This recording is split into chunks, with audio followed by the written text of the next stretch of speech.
This video is going to be going over the best way to introduce yourself to someone. Now, this isn't some bold claim either. What we've done is taken trends from the best communicators and simplified them so they are very easy to learn and to understand. There is one thing that great communicators do when they first meet somebody. They ask questions that generate longer responses. Their goal isn't to impress, but to open up the conversation. Think of two old people playing tennis. When they serve the ball, do they wind up really far, try to hit it, and try to impress the other person? No, because of two reasons. The first one is that Grandpa would probably throw out his hit. And secondly, their goal isn't to impress the other person. Their goal is to start the game of tennis. Their goal is to, have the ball go back and forth a little bit. And that's where the most fun is. So that's what they're trying to achieve. So they put the ball in a spot for the other person to easily return it. Same thing with conversation. In order for a connection between two people to happen, there has to be some back and forth.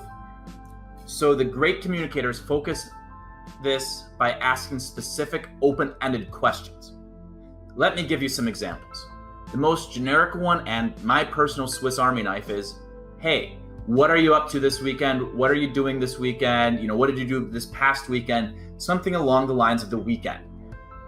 Everybody loves the weekend. Everybody loves going out, having fun, and doing things within their own personal life. So this one works great because then you can see if people have similar interests as you, and then it really can spark conversation.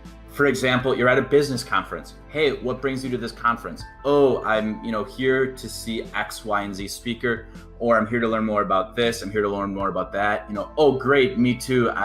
This speaker is amazing at this topic. So that you guys can generate a connection based off of your business interests, but not only the business itself, but how you guys are improving the business. Let's say you're at an upscale cocktail lounge. Hey, what's your favorite drink to get here? Notice upscale cocktail lounge, not a dive bar or club. Personally, I've never heard of great conversation starting over, oh, hey, what's your drink? It's a vodka orange juice. How does that show the person's taste? How does that show about the person that you're talking to? Notice how each of these questions have a specific thing to reply to and is not a general open-ended question. Also make sure the topic is something that you care about. If you're asking a question to somebody, most likely they'll ask you that same question in return. What about you? How was your weekend? And if all of a sudden you're just like, oh, what are you drinking? Oh, vodka orange juice. Oh, what are you drinking? Oh, I'm drinking a beer. Where does the conversation go from there?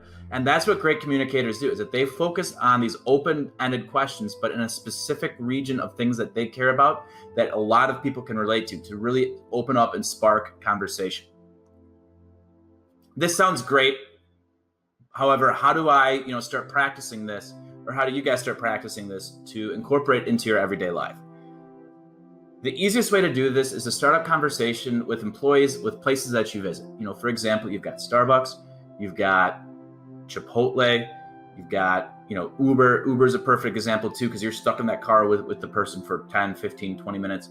And this is perfect because people have been really avoiding them all day, so that they really want to talk and they really want to engage, with somebody else.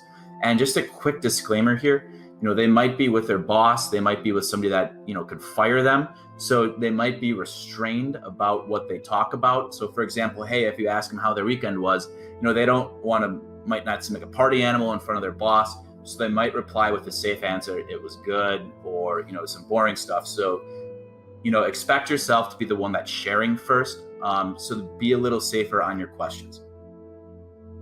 That's it. That's exactly how you open up conversation. But wait a second, this video is almost done, but you haven't covered vocal tonality, body language, eye contact, hand gestures. And I didn't because the data doesn't say it's very important. Let me prove it to you with one simple example.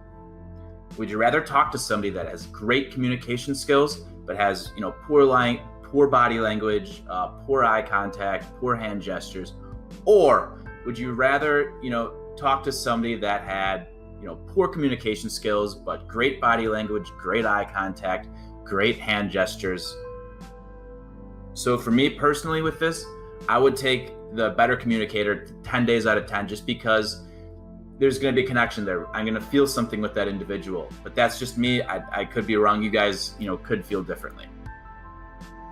Now, these are important in other areas, such as public speaking, but for conversations with no more than a few people, it doesn't really matter that much. So why focus on something that doesn't matter? And there you have it. There's the best way to introduce yourself to somebody, which is specific, open-ended questions. Kind of like how an old person plays tennis. They hit the ball into an area where they know the other person is going to return it. The next video will cover conversation and how to respond to what they say.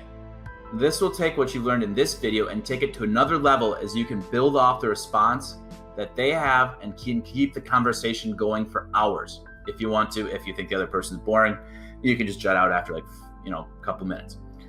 If this is something that interests you, please subscribe to this channel with notifications on so you can receive this information.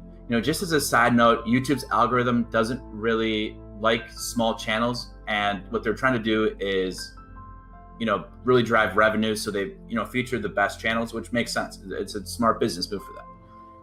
So if you found this content, useful to yourself, and you find this yourself applying this to your everyday life, please share this with a few friends, as this can really help grow my channel, as there's a lot more information from the analysis that I've done that I, really would make an impact with a lot of people.